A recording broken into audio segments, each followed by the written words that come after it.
finally. Hey, it happens, man. So don't, yeah, it happens. Yeah. I'm, How are you, Mick?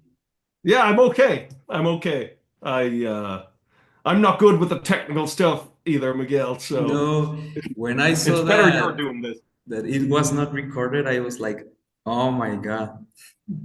Yeah, Yeah, but I well, know sometimes happens. unfortunately, you've got me again. So Yeah. yeah. Yeah, but I appreciate that you wanted to do it again.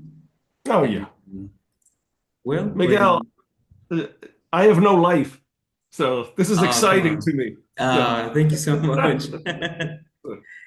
yeah, Well, so are you ready, Mick? I'm ready. You're Let's ready. go. Let's do it. Well, this again is a little interview and like 8 or 9 questions. And first of all, do you want to introduce yourself, Mick? I suppose I should. My name is Mick Cassidy. I am currently a character designer for Family Guy. I've worked in animation almost 40 years, and I've done some Metallica posters along the way too. So, artist, illustrator, sexy Irish guy. Don't like to brag. You know how it is. So,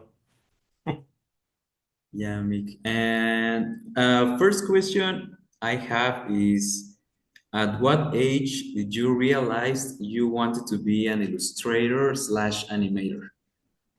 I think I always knew I wanted to be one. I had no plans to be anything else. Um, and I grew up in Ireland in the 70s and the 80s, and there wasn't a lot of opportunities to work as an artist. So it probably didn't seem very realistic to anybody around me, but I never really questioned it. I don't know how to do anything else. So this just seemed like the place to go. So I've always known, I've always drawn. I've drawn since I was a child. I dinosaurs all the way, every scrap of paper, fucking dinosaurs all over it. So and that hasn't changed actually. I still love dinosaurs as much. Um, I would have known right from the start. I don't remember a time where I would have thought I'm not going to be one, if Okay. that makes sense. So. Yeah. And for example, how does your way as an animator or illustrator began? How do you started in this industry? I just used to draw a lot. I was big into comics, big into comic books and animation. That I watched. I was big into Judge Dredd and 2000 AD, which was this British anthology comic, and it was a really kind of punk rock kind of aesthetic to it. It broke all the rules, and Lemmy read it, and Anthrax Yeah. read it. So it had that great vibe. Um, so I was always drawing that stuff. And there was a famous American animator called Don Bluth moved to Ireland in the late 80s. They got a big tax incentive from the government to set up an animation studio there, and they brought a ton of ex-Disney artists with them. And I had a neighbor who worked there. This is how Ireland works. It's who you Mhm. know. My next door neighbor worked there, Yeah. and he suggested to my mother that he'd bring in some of my drawings to see if there was any chance I could get a job there. Oh, so you And started with you can say the help of your mom? yeah, probably. I mean, my Okay. parents were very encouraging.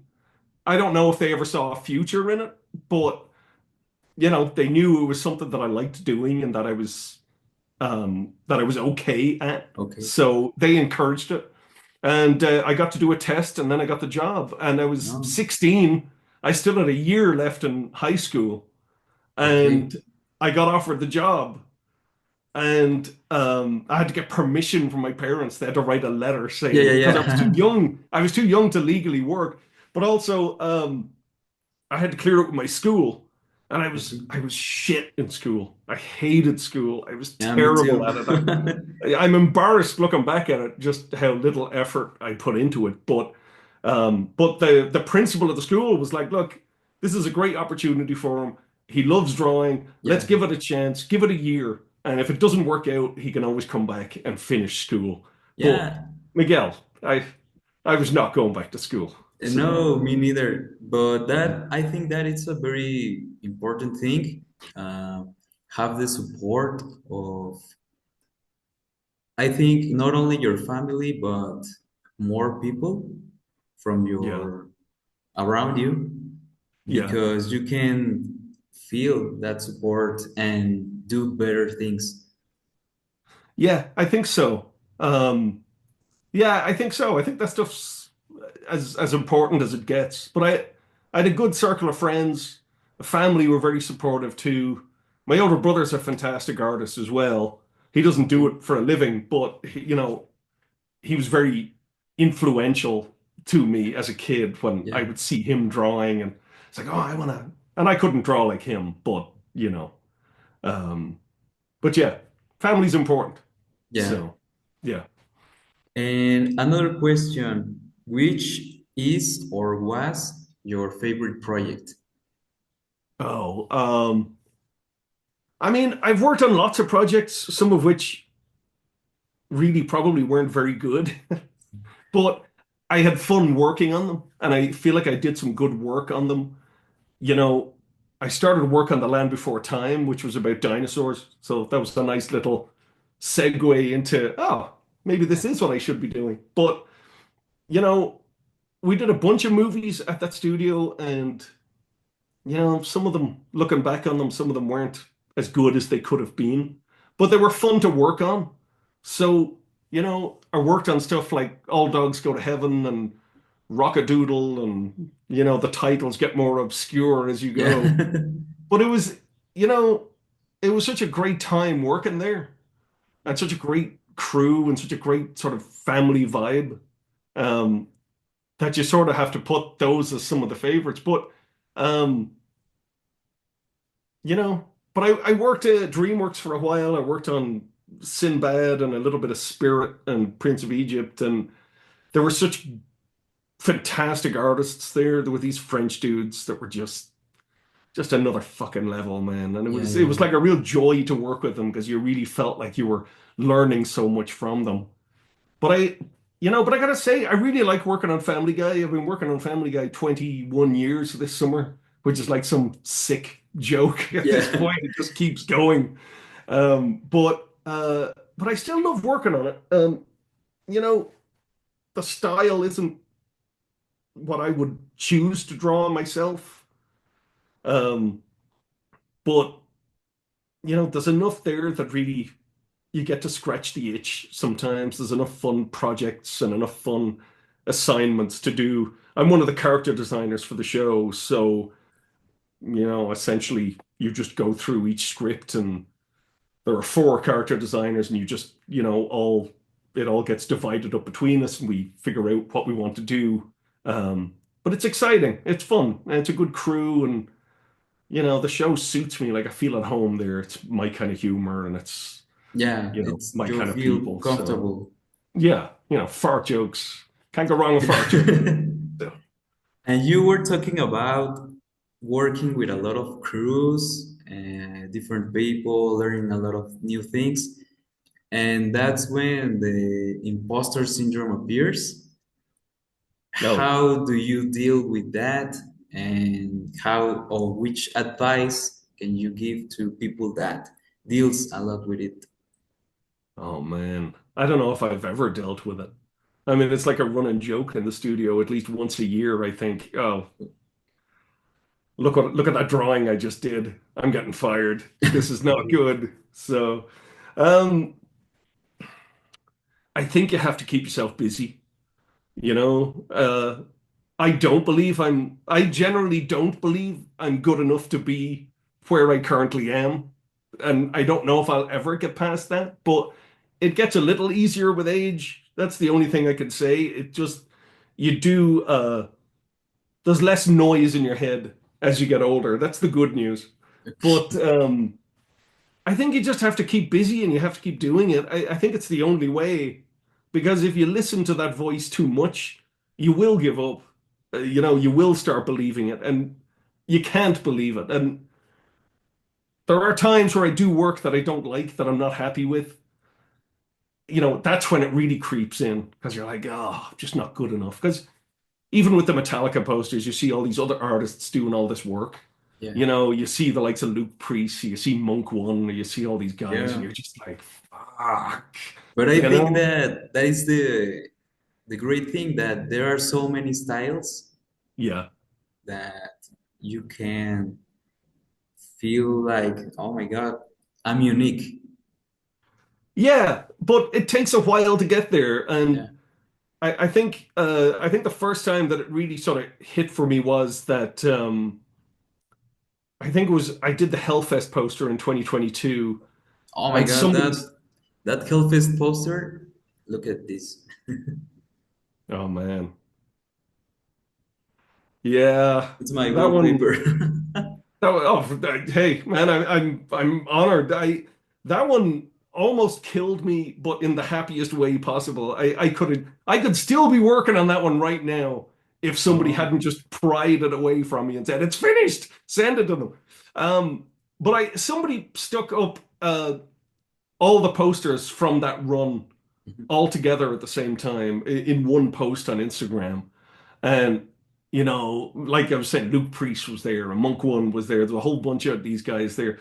And it was kind of amazing to sort of see my work in the middle of it, yeah, even though to me, my work stuck out like what's my piece doing in there? But it's a real nice feeling. I mean, I don't know if I'm as good as any of those guys, but it felt good to be in their company. yeah. Oh, I think Miles Sang had one in there Mild too. sand. So, it's okay. Just it's over. Fuck that guy. It's just um I don't know. I don't it's such a weird one. I went to Hellfest in 2022. Okay. I went to the show and I you know, seeing your artwork like 100 feet tall on this giant screen, and the audience is going fucking wild because not necessarily because of my poster, but because they know Metallica are coming on stage in like 5 minutes.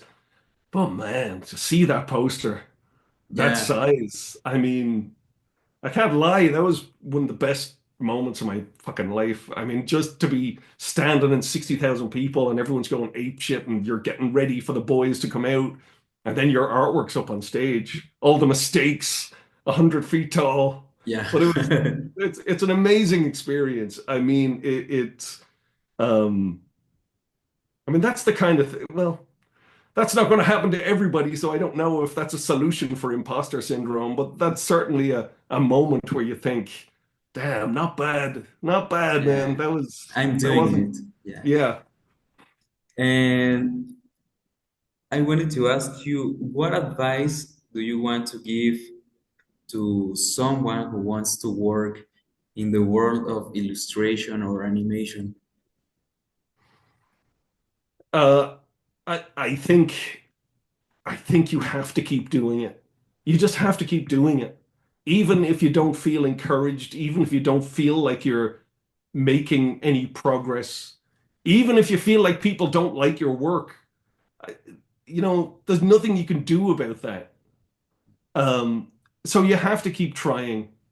Um, I know that seems like the most generic answer I could give you, but the truth is, so many people don't keep trying.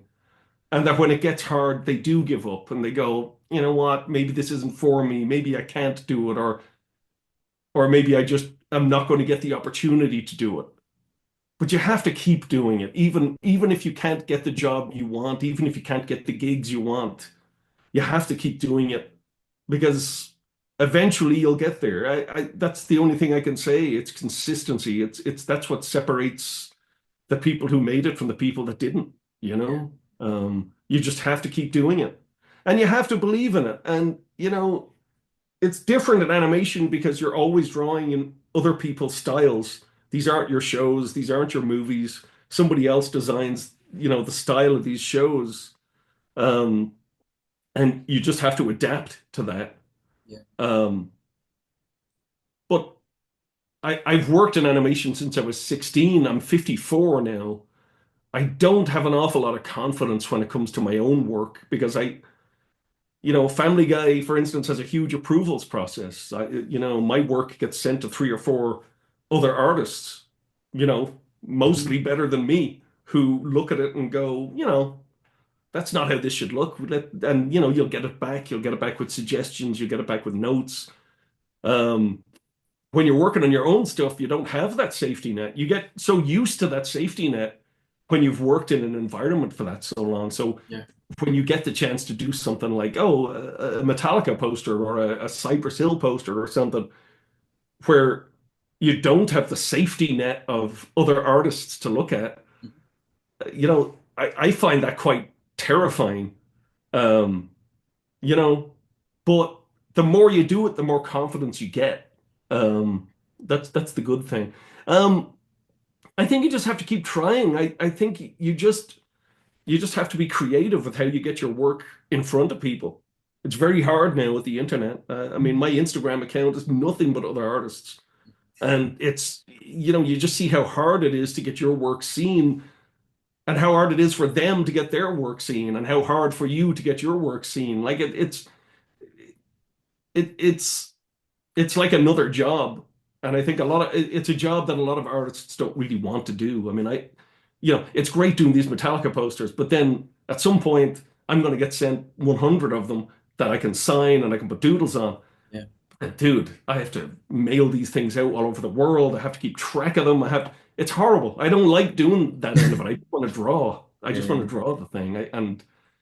Um, I think I've wandered off your question a little bit here. At the end of the day, I think you just have to keep trying. You have to be polite. You have to be courteous. Yeah. You have to be easy to get along with.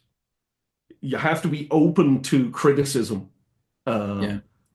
You just have to be, particularly in animation, where again, it's not your style. So somebody else may. There are times where your work is going to get changed, and you just can't get precious about it because it doesn't matter what you think. It has to be changed.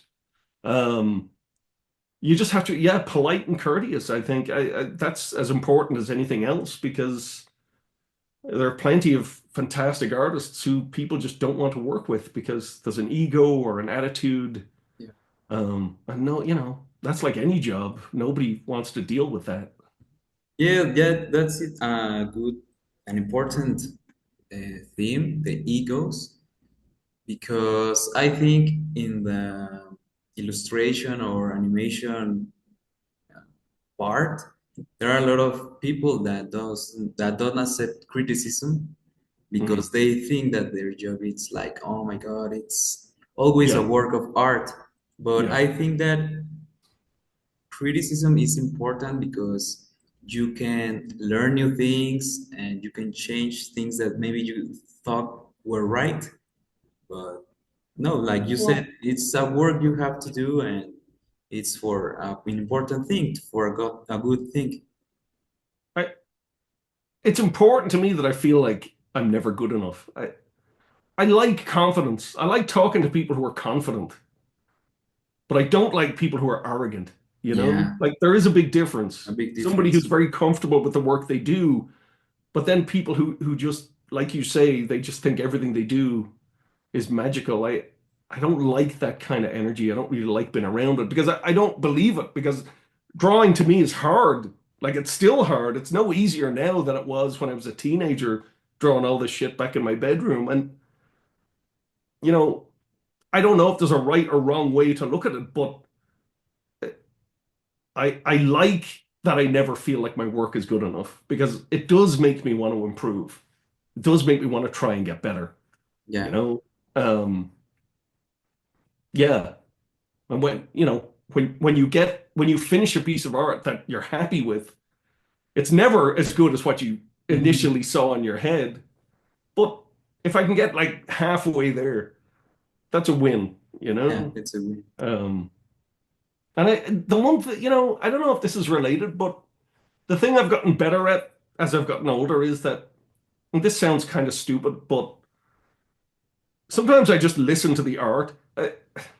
Like if I have an idea for something, And as I'm working on it, the art just keeps feeling like it's pushing itself in a different direction. Like Yeah. maybe it doesn't want to be what I initially thought. I used to fight that a lot. I used to think like, no, no, no, like this, not that, this. But as I've gotten older, I kind of like following that now sometimes because Mhm. it, it sounds silly, but sometimes the art tells you what it wants to be. Yeah. It's like I want to be this, and Mhm. it's kind of fun to follow that sometimes. It doesn't always work out, but it's always at least interesting. Yeah. And you can explore new ways. Yeah, yeah, exactly. And sometimes you end up with something that you you know, it doesn't look anything like what you originally envisioned, or it may give birth to a different idea because I do think ideas breed ideas. I Yeah. have an idea for something, I'll work on this. And as you work on it, more ideas come. And I love that part of it. That's like my favorite part of it, where you feel like you're not really in control of it anymore. It's just taken a bit of a life of its own. Yeah. Like I don't know. I think that's like my favorite part Yeah. about this when you kind of surprise yourself with something. Yeah. Maybe it doesn't work like you wanted to, Yeah, but worked in a different way that you are going to like, maybe. yeah. And in a way that you never saw when you started. Yeah. So, that's exciting because this is, human creativity Yeah. just doing its thing. Yeah. We So, are humans, yeah, mostly. mostly. And for example, Mick, who is your favorite artist or someone that inspired you? Um, well, I did not even hang this back on the wall after that. Yeah. But this, Yeah, yeah, yeah. this is my favorite artist of all time. He's a British illustrator. His name is Kevin O'Neill. He um he used to do a strip in 2000 AD called Nemesis. He did an American comic called Martial Law. He did the artwork for that. He did the League of Extraordinary Gentlemen more Oh. recently. Mhm. He passed away a couple of years ago, but he's probably my favorite artist of all time, and I think probably the most influential artist because I remember the first time I saw his work, and I just remember a switch going off in my head where you think, oh, look, you're always told as an artist that everything has to be, or hold on, let me rephrase that. When you're younger and you don't know how to do art, you look at art uh, in a way that everything has to be correct. Everything has to be, anatomy and angles Like the and books. everything has to be correct. Yeah, and it's so refreshing sometimes. Things come along in your life that inspire you because they're outside that box, and you realize, oh, it doesn't have to be this way.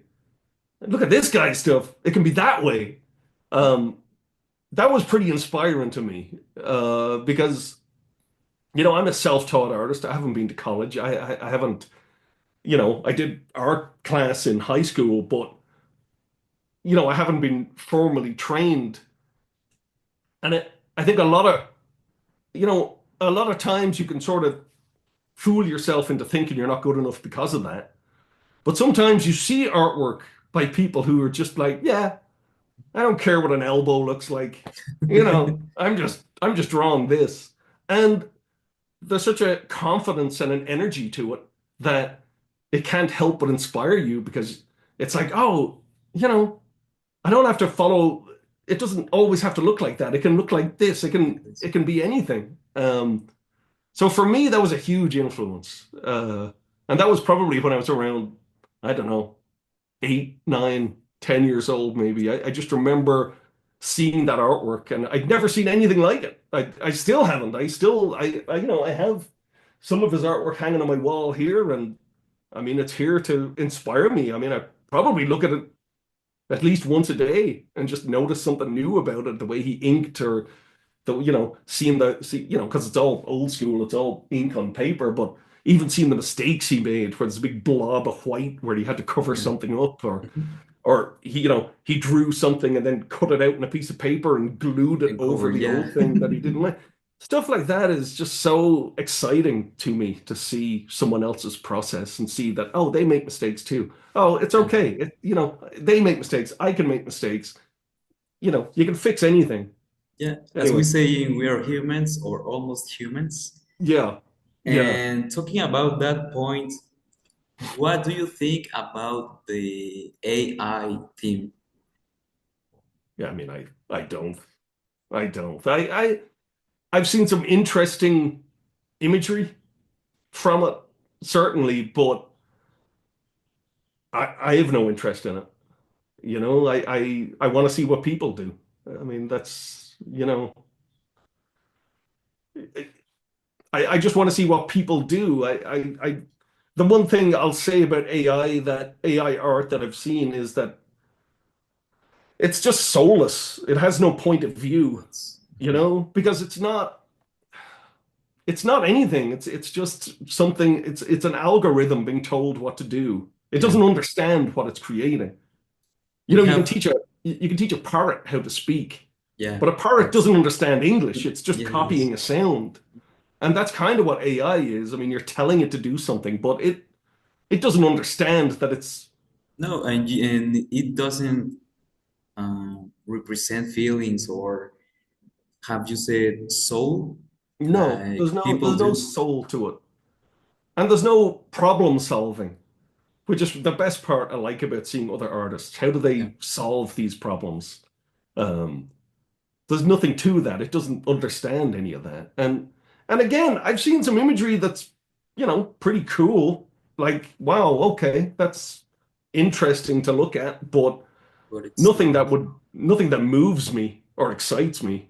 Yeah, yeah, Um, I think it's the way forward, though. I don't think there's ever been a time where it's harder to be an artist, where it's harder to make a living being an artist. I'm fortunate that I work on Family Guy, so the paychecks are there. But Family Guy is a 9 to 5 job. Like it's in its own way, it's kind of like an office job yeah. where you get to do something cool, but it's Yeah. still. But it's still an office job. But if I was out there scrabbling to try and make a living doing posters or illustration outside of that, I think it would be very hard.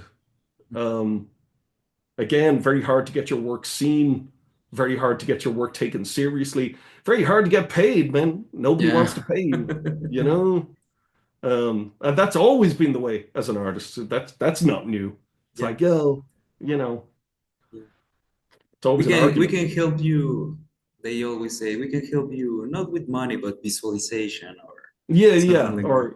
But people will see your work. Yeah. It's like, great. Well, that's not going to buy a loaf of bread. It, Yeah. I, I mean, again, it goes back to how badly you want to do this because, you know, you're not going to get rich doing it. I mean, maybe for the chosen few, maybe, but for the most part, you're always going to be kind of struggling a bit. You have to really love doing this to want to try and make a living doing it. I mean, you have to love it, Yeah. which is the only reason you should be doing it anyway. You should love it. So, That's of um, course. and just love the fact that you can do something that a lot of other people can't. I mean, that's kind of a blessing. So important to keep that part in mind too. So, Well, Mick, I appreciate that you wanted to do this interview, be the first guest, and want to say again that I'm a big fan of you and your work, and not only as an artist, such a human being, and wanted to thank you again because the problem of the other interview about recording it, but something you want to add to finish this interview? yeah, not really. Just thanks for having me. Thank you for being so ridiculous to think that my work is worth talking about or that I'm worth speaking to. But I really appreciate it. I really enjoyed it, and you know, um, uh, the world needs artists, man. You know, that Yeah. that's what it needs. So, you know, this is the time to be making art. So just go for it. But thanks, Miguel. It's been fun, and it's nice talking to you. And you know, I love your work too. So, Thank you so you much, know, Mick. I hope you're just gonna just bust that shit out, man. Just make it happen. Yeah. So, yeah. Thank you so much for your words, Mick, and hope to see you again soon. Always here, Miguel. If you run out of guests, hey, always here, pal. Thank So, you so much, all the best, man. and hope you have a nice day, Mick. Take it easy, Miguel. Thanks again. Thank you. Bye Bye. bye.